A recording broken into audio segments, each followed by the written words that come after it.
नमस्कार मित्रांनो, नारी शक्ती दूत ॲपवर सध्या जर आपण रजिस्ट्रेशन करीत असताना किंवा आपल्या फॉर्मचे स्टेटस हे चेक करत असताना तर आपल्याला माहीतच आहे की 2-3 दिवसापासून या जे काही ॲप आहे नारी शक्ती दूत हे जे काही ॲप आहे या ॲपला सध्या भरपूर प्रॉब्लेम आपल्याला पाहायला मिळत आहे।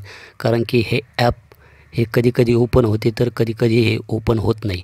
जरी ओपन झाले तर आपण आपल्या अर्जाचे स्टेटस चेक करायला गेलं तर आपल्याला यामध्ये बराच वेळ हा लागू शकतो। त्याचप्रमाणे जी काही नवीन वेबसाईट आलेली आहे या वेबसाईटला पण आपल्याला भरपूर असे प्रॉब्लेम पाहायला मिळतात।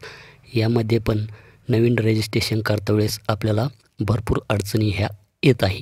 तर मित्रांनो, ज्या महिलेचे SMS व्हेरिफिकेशन पेंडिंग असे दाखवत आहे, तर मित्रांनो संपूर्ण अर्ज भरल्याच्या नंतर ज्यावेळेस त्या लाभार्थीच्या मोबाईलवर 4 अंकी OTP हा जातो, तो OTP टाकल्याच्या नंतरच आपला जो काही अर्ज आहे त्या अर्जामध्ये आपल्याला येथे SMS व्हेरिफिकेशन डन असे दाखवले जाते।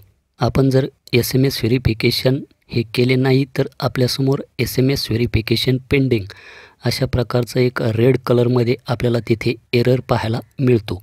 तर पाठीमागील व्हिडिओमध्ये मी तुम्हाला सांगितलेले आहे की आपला जर SMS व्हेरिफिकेशन पेंडिंग असेल, आपल्याला आपल्या अर्जामध्ये एकदाच बदल हा करता येणार आहे।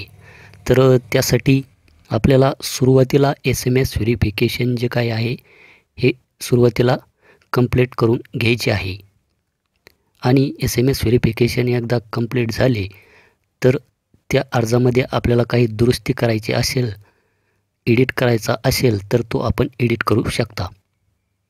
परंतु आपण अगोदरच फॉर्म एडिट केला असेल आणि आपले SMS व्हेरिफिकेशन पेंडिंग असेल तर आपले SMS व्हेरिफिकेशन जे काय आहे हे यामध्ये होणार नाही।